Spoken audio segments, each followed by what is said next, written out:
بن رہا ہے اللہ تعالیٰ کی طرف سے بن رہا ہے۔ تو اللہ تعالیٰ اسی چیز کو یاد دلائے، من رزق اللہ ہے، آپ کو جو چیزیں دی جا رہی ہیں یہ اللہ تعالیٰ کی طرف سے ہیں، اس میں آپ کی محنت کا، آپ کی جفاکشی کا اور آپ کی طرف سے کسی چیز کا کوئی دخل نہیں ہے، کوئی انوالومنٹ نہیں ہے، صرف اللہ تعالیٰ کی طرف سے ہے۔ اور اس کے بعد ایک خاص حکم ارشاد فرمایا، وَلَا تَعْثَوْا فِي الْأَرْضِ مُفْسِدِينَ، اور زمین کے اندر فساد مچاتے ہوئے، اور زمین میں فساد مچاتے مت پھرنا، زمین میں فساد مچاتے مت پھرنا۔ عام طور پر ہوتا یہ ہے کہ جب آدمی کو کسی چیز کی ضرورتیں ہوتی ہیں، کسی چیز کی حاجت ہوتی ہیں، تو وہ ان حاجتوں کو حاصل کرنے کے پیچھے اپنے صبح سے اٹھ کر رات کے سونے تک کی تمام محنت لگا دیتا ہے۔ جب وہ حاجت اسے مل جاتی ہے، جب وہ اس کی ضرورت اس کی پوری ہو جاتی ہے، اب یہ پھر ایک دم اطمینان مطمئن ہو جاتا ہے، اور اب یہ اللہ کی نافرمانیاں کرنا شروع کر دیتا ہے۔ اس لیے بہت سے ہمارے زندگی کے اندر واقعات سے ہم نے دیکھے ہوں گے کہ جب ہمیں روزی کی، مال کی ضرورت تھی، یا جاب کی ضرورت تھی، یا سرا کی ضرورت تھی، تو آدمی تہجد کا ہی پابند بن جاتا ہے، صبح تہجد میں اٹھ کے نمازیں پڑھتا ہے، اللہ سے مانگتا ہے، لیکن جب وہ ضرورت پوری ہو جاتی ہے تو پھر آدمی وہ سلسلہ ختم کر دیتا ہے، پھر تہجد کا، پھر اس کی فرض نمازیں جانے لگتی ہیں، پھر وہ فرائض تک چھوڑنے لگتا ہے، کیونکہ ایک چیز اس کو جو مقصد تھا، جو ٹارگیٹ تھا، وہ ٹارگیٹ پورا ہونے کے بعد پھر آدمی بنداس ہو جاتا ہے، پھر آدمی فری ہو جاتا ہے کہ اب وہ جو ضرورت تھی وہ پوری ہو گئی۔ تو اللہ تعالیٰ ارشاد فرما رہا ہے کہ دیکھو آپ کی نعمت ہے، بنی اسرائیل کو اللہ نے جو حکم دیا ہے کہ جو آپ کا مقصد تھا، جو آپ کی ضرورت تھی، کھانا وہ پینا، وہ ہم نے دے دیا، اب آپ کا مقصد، آپ کا ٹارگیٹ، وہ آپ کی ضرورت پورا ہو جانے کے بعد آپ مطمئن نہ ہو جائے، آپ بنداس نہ ہو جائے، آپ فری آف مائنڈ ہو کر زندگی بسر کرنے والے نہ بن جائے، بلکہ آپ کے دل میں ہمیشہ اللہ کا ڈر، اللہ کا خوف، اللہ کے اطاعت اور اپنے وقت کے رسول کی بات کو ماننا، یہ غلبہ اپنے دل کے اندر موجود ہونا چاہیے۔ تو اس کے ذریعے سے ساری امت کو، ساری انسانیت کو، رہتی دنیا تک جو آخری انسان دنیا کے اندر پیدا ہونے والا ہے، اس تمام کو یہ سبق دیا گیا، اور خاص طور پر مسلمانوں کو یہ سکھلایا گیا ہے کہ جب کبھی تمہاری ضرورتیں پوری ہو جائیں، جب کبھی تمہاری حاجتیں پوری ہو جائیں، ان حاجتوں کے پورا ہونے کے بعد، اپنی ضرورتوں کے پورا ہونے کے بعد تمہیں ہرگز ہرگز بنداس ہونا نہیں چاہیے۔ آدمی کے بنداس ہونے کے بعد کیا ہوتا ہے کہ جب آدمی فری آف مائنڈ ہو جاتا ہے، اس کو بنداس ہو جاتا ہے، وہ تو اس کے دل سے اللہ کا خوف، اللہ کا ڈر، اللہ کے اطاعت کا جذبہ وہ نکلتے جاتا ہے، اور پھر وہ رفتہ رفتہ رفتہ رفتہ گناہوں کے اندر ملوث ہو جاتا ہے، اور گناہوں کی وجہ سے وہ زمین میں فساد، کبھی تو اس طرح ہوتا ہے کہ وہ زمین کے اندر اس کے کسی فعل سے خود اس کی ذات کو نقصان ہوتا ہے، یا کسی سامنے والے کو نقصان ہوتا ہے، اس کا فائنینشلی نقصان ہو، یا اس کا جسمانی طور پر نقصان ہو، یا مینٹلی طور پر نقصان ہو، یا اس کا فزیکل نقصان ہوتا ہے، یا تو اس کی ذات کا اسی طرح ہوتا ہے۔ جو بھی گناہ دنیا کے اندر آدمی کرتا ہے، جو بھی ایکشن جو شریعت کے خلاف ہے، جو اللہ رسول کے حکم کے خلاف ہے، آپ اس کا نتیجہ نکال کر دیکھیں، کہیں نہ کہیں وہ آدمی کے مینٹل کو افیکٹ کرے گا، یا آدمی کے ہیلتھ کو ڈیفیکٹ کرے گا، یا آدمی کے فائنینشلی چیز کو ڈیفیکٹ کرے گا، یا تو وہ کسی اور کے ان تینوں چیزوں کو ڈیفیکٹ کرے گا،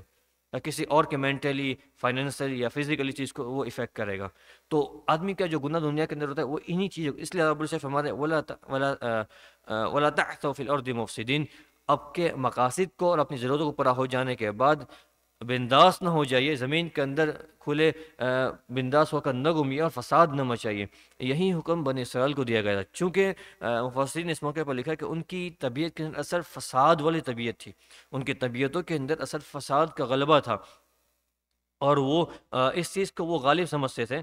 اس لیے وہ بار بار اس موقع سے وہ چاہتے تھے کہ وہ کسی نہ کسی طریقے سے اپنے وقت کے نبی کی بات کو اگنور کریں، یا اس سے کسی اور چیز کو، یا اللہ کی طرف سے آنے والے کسی حکم کو آگے پیچھے کر دیں، اور اپنی خواہشات کے مطابق وہ اپنی زندگی بسر کریں۔ اس کے بعد والی آیتوں کے اللہ رب العزت فرماتے ہیں کہ وَإِذْ قُلْتُمْ يَا مُوسَىٰ لَن نَّصْبِرَ عَلَىٰ طَعَامٍ وَاحِدٍ، اور ایک مسئلہ تو پینے کا تھا وہ ختم ہو گیا، اب پینے کا جب ان کو چیزیں دی گئی، کھانے کی ضرورت پوری ہو گئی، پینے کی ضرورت پوری ہو گئی، اب ضرورت کا تقاضا ایک چیپٹر ختم ہو گیا۔ جب ضرورتیں پوری ہوتی ہے آدمی کی، تو پھر خواہشات اندر جنم لیتی ہیں، اندر خواہشات پیدا ہوتی ہیں۔ جب تک ضرورتیں نہیں تھی آدمی ضرورت کو پورا کرنے کے اندر لگتا ہے، جیسے آدمی کی ضرورتیں پوری ہونے لگتی ہیں، اندر سے خواہشات، خواہشات سمجھتے ہیں نا، خواہش جو آدمی اپنے ایک ضرورت تو ایک نیڈس تھی، وہ نیڈس ختم ہونے کے بعد جو ایکسٹرا چیزیں اس کو چاہیے، جو ایکسٹرا چیزیں اس کو چاہیے، وہ آدمی کی خواہشات ہوتی ہے، وہ اس کی تمنائیں ہوتی ہیں، اس کا کمفرٹ زون وہ تلاش کرنا چاہتا ہے۔ تو اللہ مجھے نے ضرورت ان کی پوری کر دی، لیکن اس کے بعد پھر اب وہ دو قدم آگے بڑھ رہے ہیں، ان کی خواہشات اندر پیدا ہو رہی ہے۔ وہ کہہ رہے ہیں وَإِذْ قُلْتُمْ يَا مُوسَىٰ، اور وہ یاد کرو جب تم نے موسیٰ سے یہ عرض کیا تھا، موسیٰ سے یہ کہا تھا، کیا کہا تھا؟ لَن نَّصْبِرَ عَلَىٰ طَعَامٍ وَاحِدٍ، لن نصبر علی طعام، لن نصبر، جب لن عربی کے اندر ایک گرامر کا ایک قاعدہ ہے عربی زبان کے اندر، جب لم کسی فعل کے سامنے، کسی ورب کے پہلے داخل ہوتا ہے تو اس کا مطلب یہ ہوتا ہے، بڑا اسٹرانگ میننگ ہوتا ہے، لن نصبر، ہرگز، کبھی نہیں، ہم ایک ہی کھانے پر صبر نہیں کر سکتے، ہم ایک ہی کھانے پر صبر نہیں کر سکتے، اسٹرانگ میننگ کے ساتھ کہ ہمیں ایک کھانا سوٹیبل نہیں ہے، ہم نے ٹھیک ہے کھا لیا ابھی تک، لیکن اب ہرگز ہم ایک کھانے پر صبر نہیں کر سکتے۔ کیا کھانا تھا؟ من اور سلوا تھا، بغیر محنت کے دیا جا رہا تھا، کوئی اس کے لیے صبح اٹھ کر کام پہ جانے، جاب پہ جانا تھا، یا 9 سے 8 تک کا کوئی ڈیوٹی 8 گھنٹے کی 6 گھنٹے کی نہیں تھی، پینے کے لیے کوئی محنت مزدوری یا کوئی ہائیڈرو کا بل یا پانی کا بل کچھ نہیں تھا، سارا فری میں مل رہا تھا، تو وہ کہہ رہا ہے لن نصبر علی طعام واحد، ایک قسم کے کھانے پر ہم ہرگز اکتفا کرنے والے نہیں ہیں، صبر کرنے والی نہیں ہیں، تو کیا چاہیے آپ کو؟ فادع لنا ربک، تیرے پروردگار سے دعا کر، تیرے رب سے دعا کر، اے موسیٰ تو اپنے رب سے دعا کر، کیا دعا کرے؟ یخرج لنا، ہمارے لیے کچھ وہ چیزیں پیدا کرے، کیا چیزیں پیدا کرے؟ مما تنبت الارض، جو زمین میں، جو زمین اگایا کرتی ہے، مما تنبت الارض، جو زمین اگایا کرتی ہے، اپنے پروردگار سے دعا کر کہ وہ ہمارے لیے زمین سے وہ چیزیں پیدا کرے جو زمین اگایا کرتی ہیں۔ زمین کیا چیزیں اگاتی ہیں؟ وہ کہنے لگا من بقلیہا، اس کی ترکاریاں، یعنی جو سبزیاں مختلف قسم کی زمین سے اگتی ہیں، نکلتی ہیں، زمین کی جو پیداوار ہوتی ہے، مختلف قسم کی ترکاریاں ہیں اور اس کی مختلف قسم کی سبزیاں ہیں، تو وہ کہنے لگے کہ اپنے پروردگار سے دعا کر کہ ہمارے لیے زمین سے اگائیں مختلف قسم کی ترکاریاں، اور وہ قصہ ککڑیاں جس کو کہتے ہیں ہم، کیکمبر جو ہیں، ککڑیاں نکالے، وہ فومیہا، اور اس کا گندم، فومیہا مطلب گندم جو کہتے ہیں، جس کو ہم گیہوں کہتے ہیں، جس کے عام طور پر روٹی کے طور پہ استعمال، اس کے آٹے کو ہم روٹی کے طور پہ استعمال کرتے ہیں، تو وہ فومیہا وعدسیہا، اور اس کی دالیں نکالیں، زمین سے اللہ تعالیٰ پیدا کرے دالیں، جو مختلف چنے کی اور مونگ کی، اس طرح کی جو مختلف قسم کی دالیں ہوتی ہیں، وہ دالیں اللہ تعالیٰ پیدا کرے، وہ بصلیہا، اور پیاز جو اونین ہے، انہوں نے وہ چیزیں مانگی۔ تو بنی اسرائیل کہنے لگے کہ ہم ایک چیز پر اکتفا کرنے والے نہیں ہیں، موسیٰ تو اپنے پروردگار سے دعا کر کہ وہ ہمارے لیے زمین سے اس کی مختلف قسم کی سبزیاں نکالیں، اس کی ترکاریاں ہیں اور اس کی ککڑیاں ہیں اور گندوم ہے، اور اسی طرح جو دالیں ہیں اور جو پیاز ہیں، وہ چیزیں اللہ تعالیٰ نکالیں۔ بنی اسرائیل نے اللہ تعالیٰ سے یہ مطالبہ کیا، اس کے جواب میں بنی اسرائیل کی اس جواب میں حضرت موسیٰ علیہ السلام نے ارشاد فرمایا، اور جس کو اللہ رب العزت نے قرآن شریف کے اندر نقل فرمایا، قرآن کی آیت ہے، قال اتستبدلون الذی هو ادنی بالذی هو خیر، حضرت موسیٰ علیہ السلام نے ارشاد فرمایا کہ اے میری قوم کے لوگ، اے بنی اسرائیل کے لوگ، اتستبدلون الذی هو ادنی بالذی هو خیر، کیا آپ وہ بہتر، جو غذا آپ کے لیے بہتر تھی، کیا تم اس کو ایسی چیز سے بدلنا چاہتے ہو جو گھٹیا ہے؟ جو غذا آپ کے لیے بہتر تھی، جو اچھی تھی، یعنی من و سلوا کی شکل میں، اور یہ پانی کے چشمے، یہ آپ کے لیے بہتر تھی، کیا آپ اس چیز کو بدلنا چاہتے ہیں؟ نیا سوال کر کے، نئی چیز مانگ کر، کس چیزوں سے بدلنا چاہتے ہیں؟ ان چیزوں کے سے جو گھٹیا ہے، جو بے حیثیت ہے، جو کمتر ہے۔ آدمی کو کھانے کے لیے گوشت دیا جائے، اس کی مجاز کا کھانا دیا جاوے، اور وہ بڑا اونچا کھانا ہوتا ہے، تو اس کے مقابلے میں وہ پھر سبزیاں اس کو تلاش کرے، اور اس طرح کا گھٹیا کھانا، اور جو ان کی قوم کے نزدیک بھی، ان کے معاشرے کے نزدیک بھی، اور ان کے زمانے کے اندر بھی من و سلوا جو کھانا تھا وہ بڑا اونچا قسم کا کھانا سمجھا جاتا تھا، اور ان کے نزدیک جو دالیں اور سبزیاں اس طرح کے جو کھانے تھی وہ گھٹیا سمجھی جاتی تھی، تو ان کے مجاز کے مطابق اللہ ارشاد فرما رہے ہیں تمہارے لیے اعلیٰ درجہ، اور تم خود نے نقی کیا ہوا کہ یہ چیزیں جو اعلیٰ ہیں اور یہ بڑا مقام کے کھانے ہیں، اس کو بدل کر تم گھٹیا چیزیں مانگ رہے ہو، گھٹیا چیزوں کو مطالبہ کر رہے ہو۔ تو یہ ایک انہوں نے موسیٰ علیہ السلام سے ارشاد فرمایا، ایک مطلب تو اس کا یہ ہے، مفسرین نے اس موقع پر ایک اور بار ارشاد فرمائی ہے کہ یہ چونکہ یہ لفظ بڑا عام ہے، یہ جو قول اتستبدلون الذی هو ادنی بالذی هو خیر، اس میں جو یہ لفظ ادنا ہے اور ہوا خیر جو ہے، یہ عام ہے۔ عام مطلب کہ ایک مطلب تو یہ ہو سکتا ہے، اور اس کا دوسرا ایک اور مطلب بھی ہو سکتا ہے کہ چونکہ بعض روایت میں اور خود بائبل کی کچھ باتوں کے اندر بھی یہ بات معلوم ہوتی ہے، بائبل میں خود مذکور ہیں، وہ فرماتے ہیں کہ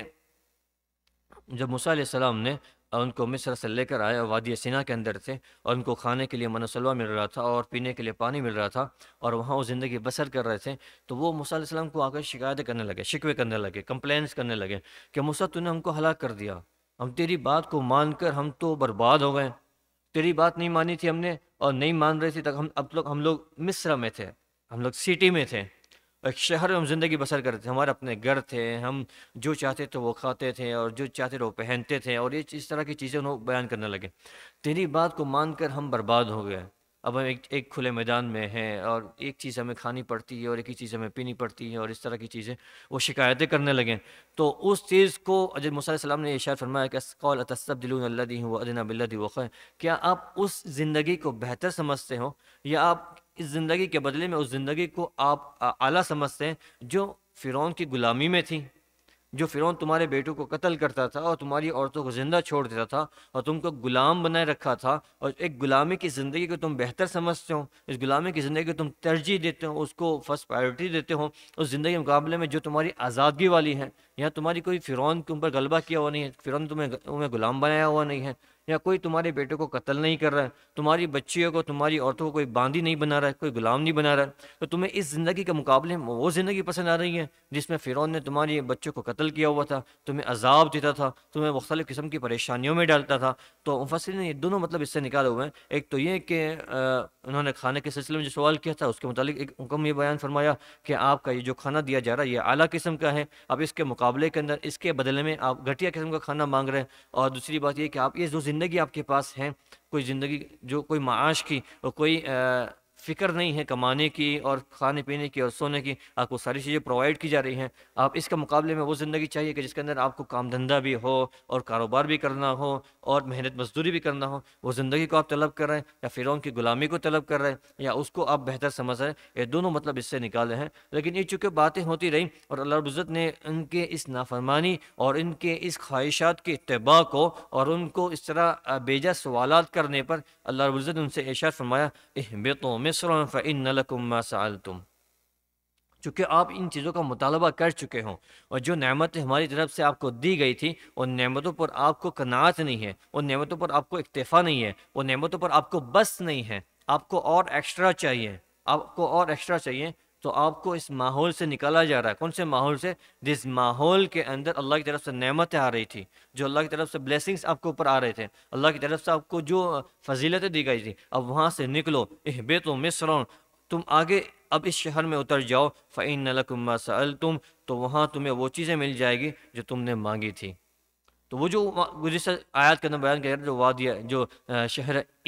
اریحا کے بارے میں جو کہا گیا تھا، جو بعض مفسرین کی رائے ہے کہ وہ بیت المقدس کے پاس ایک گاؤں تھا جس کے بارے میں کہا گیا تھا، تو لفظ مصر، جو مصر کا لفظ وہ ہمارے ذہن کے اندر تو وہ ایک کنٹری ہے جو جس کو ایجپٹ کہتے ہیں، ہمارا ذہن وہاں چونکہ وہ بڑا شہر اس زمانے میں بھی تھا، ویسے عربی کے اندر مصر کہتے ہیں کسی شہر کو، سٹی کو، شہر کو مصر کہا جاتا ہے۔ تو اب اللہ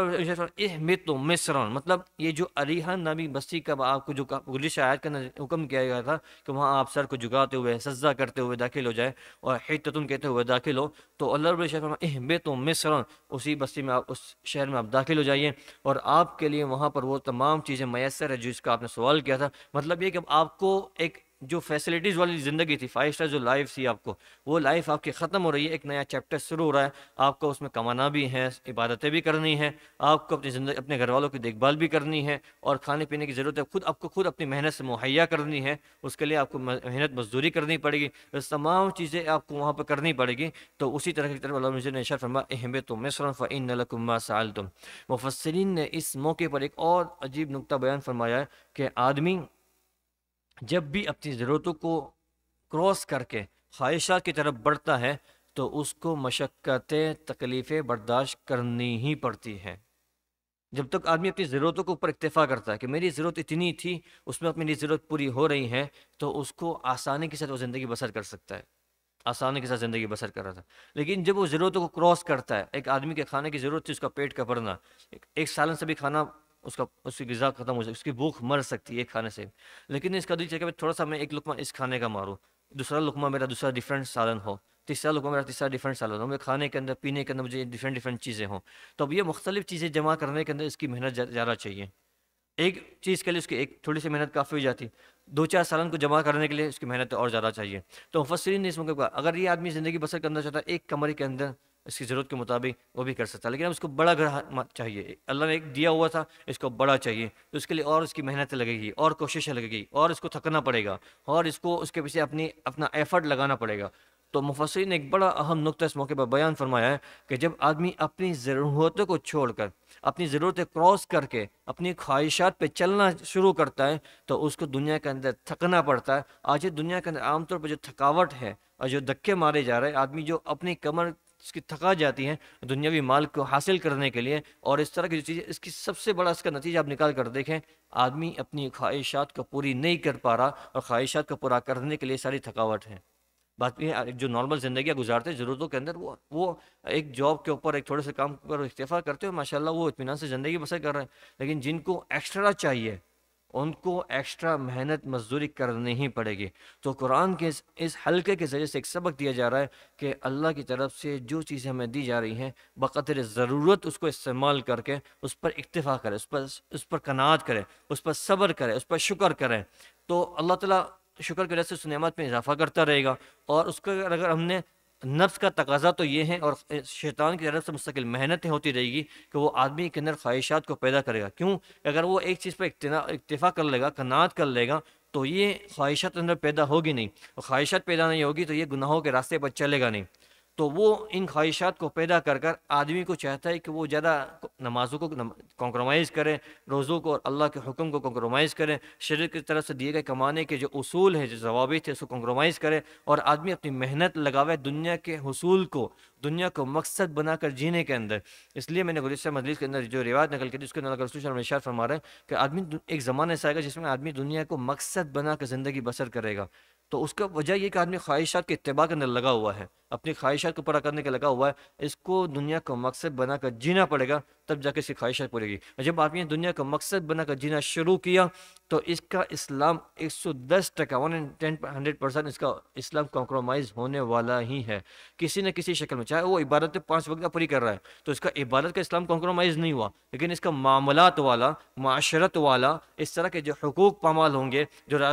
جو کاروبار کے اندر جو اونچ نیچ آئے گا، جھوٹ بول کے بھی کاروبار کر لیتا ہے اور 2 نمبر کا مال بھی بیچ کے کاروبار کر لیتا ہے، تو کسی نہ کسی کونے کے اندر کسی نہ کسی سائڈ سے اسلام کو کمپرومائز کرنا ہی پڑے گا، اور نتیجہ یہ ہوگا کہ اس کی جو پیور لائف تھی، اس کی جو پاکیزہ زندگی تھی وہ متاثر ہوگی اور آدمی کو گنہگار ٹھہرایا جائے گا۔ اللہ تعالی ہماری سے حفاظت فرمائے۔ تو یہ سب سے بہتر سبق یہ ہے کہ آدمی سادگی والی زندگی کو بسر کرے۔ اللہ کے رسول کی زندگی اٹھا کرتے ہیں، صحابہ کی زندگی اٹھا کرتے ہیں، یہ نہیں کہ آپ کی زندگی کے اندر جب مال نہیں تھا، بہت سے زمانے کے اندر، حضرت عمر کے زمانے کے اندر تو فتوحات لمبی چوڑی ہو گئی تھی اور لمبا بہت سارا مال مدینے کے اندر پڑا رہتا تھا، اور ایک زمانہ تو مدینے کے اندر ایسا آیا کہ مدینے کے اندر کوئی سنگل آدمی زکوٰۃ لینے والا نہیں تھا۔ پورا مدینہ منورہ کے اندر آپ کو کسی کو زکوٰۃ دینی ہے تو وہاں کوئی لینے والا نہیں تھا، وہاں سے زکوٰۃ کو کسی اور شہر کے اندر منتقل کی جاتی تھی۔ اس کے باوجود ان کی زندگی اٹھا کر دیکھیں، بڑی سیدھی سادی زندگی ان کی تھی۔ حضرت عمر جب خطبہ کے لیے کھڑے ہوتے تھے، وہ زمانے کے اور ایک پوری دنیا کا لیڈر ہے، کیپٹن ہے اور کنگ ہے، اس کے باوجود ان کے کپڑوں کے اوپر پیون ٹھینگنے لگے ہوئے تھے، وہ پھٹا ہوا تھا، اس کو ریپ کیا ہوا ہوتا تھا، اور اس کو کہیں سے وہ سیا ہوا ہوتا تھا، جس کو پیون کہتے ہیں، وہ پیون لگے ہوئے ہوتے تھے۔ کہیں کپڑا نہیں ہوتا تھا ان کے پاس پیون لگانے کے لیے تو وہ چمڑے کے پیون لگاتے تھے۔ وہ زندگی سے سادہ بسر کرتے تھے، کھانے کے لیے سیدھا سادہ موٹی روٹی کھاتے تھے جو عام آدمی نہیں کھا سکتا تھا۔ جیسے شیخ رحمۃ اللہ علیہ نے فضائل اعمال کے اندر اکابرین کرام کے اور صحابہ کرام کے اس طرح کی مجاہدے والی زندگی کو نقل فرمایا، وہ بڑی اہم باتیں اس کے اندر نقل فرمائی ہے۔ اس سے آدمی کو اس کی تعلیم سے اور اس کو پڑھنے سے، اس کو سننے سے آدمی کی زندگی اس رویش پر چلانا آسان ہوتی ہے۔ اس لیے ہمارے جو بزرگوں کی طرف سے جو گھروں کی تعلیم اور مسجد کی تعلیم کا جو بار بار کہا جاتا ہے، اس کا بڑا مقصد یہ ہے کہ آدمی ان باتوں کو بار بار سن کر اس کو اپنے دلوں میں، اپنے دماغ میں بٹھائے، چونکہ جو باتیں بار بار کہی جاتی ہے، جو باتیں بار بار سنی جاتی ہے، اس پر عمل کرنا آسان ہو جاتا ہے۔ تو یہ باتیں بار بار پڑھی جائے گی کتابوں سے، مسجد کے اندر، گھروں کے اندر، تو ہمارا اس کے اوپر چلنا بھی، ہمارے گھر والوں کا، بیوی بچوں کا چلنا بھی اس کے اوپر آسان ہو جائے گا۔ ایک بات تو یہ کہ آدمی مسجدوں کے اندر، مجلسوں میں شریک ہو کر کسی باتوں کو سن لے، سمجھ لے، لیکن آدمی کا کسی بات کو سن کر، سمجھ کر اس کے اوپر عمل کرنا دشوار ہوتا ہے جب تک اس کے گھر والے اس کو سپورٹ نہ کریں۔ ہم نے چاہا کہ ہم سیدھی سادی زندگی بسر کرنا چاہتے ہیں، لیکن گھر والے اس بات کو سپورٹ نہیں کر رہے، بیوی چاہ رہی ہے کہ وہ ایڈوانس لائف جئیں، وہ فیشن والی لائف جئیں، وہ مختلف قسم کی طرح کے چونچلوں کو پورا کریں، اپنی خواہشات کو پورا کریں، بچے بھی اس طرح کے مینٹلٹی والے ہیں، تو آدمی کا خود اس زندگی پر چلنا تھوڑا ان کی طرف سے سپورٹ نہیں ملے گا تو تھوڑا وہ آگے پیچھے ہو جائے گا، اس کا پیر ڈگمگائے گا۔ تو بہتر طریقہ یہ ہے کہ آدمی گھروں کے اندر فضائل کی کتاب کو شروع کرے۔ حضرت شیخ رحمۃ اللہ علیہ فضائل اعمال جو کتاب ہے اس کے اندر اس طرح کی زندگیاں نقل کی گئی ہیں کہ آدمی اپنی زندگی کو سادہ کس طرح بنائے۔ فضائل صدقات ہے جس کے اندر حقوق کی جو باتیں بیان کی گئی ہیں، حقوق کی جو باتیں، اور حضرت شیخ نے بڑے لباب کو اندر رکھ دیا ہے کہ وہ مختلف قسم کی کتابوں کا مطالعہ کرنے سے اور حدیث مبارکہ کو دیکھنے سے جو باتیں سمجھ میں آتی تھی وہ حضرت شیخ رحمۃ اللہ علیہ نے بڑے آسان طریقے سے اور بڑے سادہ الفاظ کے اندر امت کو سمجھائی ہیں کہ اپنے ماں باپ کے، بھائی بہنوں کے، رشتہ داروں کے حقوق کو کیسے ادا کیا جائے، کاروبار کے حقوق کو کیسے ادا کیا جائے، کاروبار کن اصولوں پہ کیا جائے گا، شریعت کے اطاعت میں کس طرح کیا جائے گا۔ اس لیے مسجد کی تعلیم میں بھی فضائل صدقات کو منہوج رکھنا چاہیے، اور گھروں کی تعلیم کے اندر فضائل صدقات کو خاص طور پر اس کو اہمیت سے پڑھنا چاہیے۔ تو اس کے ذریعے سے قرآن حدیث پر عمل کرنا، ہماری ان مجالس سے جو نتیجہ ہمارا نکلتا ہے، جو مقصد ہمارا حاصل ہوتا ہے، اس پر چلنا ہمارے لیے آسان ہو جاتا ہے۔ اللہ تعالیٰ کہنا سننے سے زیادہ عمل کی توفیق عطا فرمائے۔ وآخر دعوانا الحمد للہ رب العالمین۔ سبحان ربک رب العزت ما یصفون وسلام علی المرسلین الحمد للہ رب العالمین آمین برحمتک یا ارحم الراحمین۔ جیسا گزشتہ مجلس سے میں نے عرض کیا تھا کہ انشاءاللہ آئندہ منگل سے مغرب کی بات کریں گے، لیکن چونکہ اس دن ہمارا مدرسہ نہیں تھا اس لیے آج عصر کے بعد کر لی، لیکن انشاءاللہ آئندہ منگل سے مغرب کے بعد ہمارے اس پروگرام کو ہم جاری رکھیں گے۔ اللہ تعالیٰ ہم تمام کے لیے بیٹھنا آسان کر دے۔ السلام علیکم و رحمۃ اللہ۔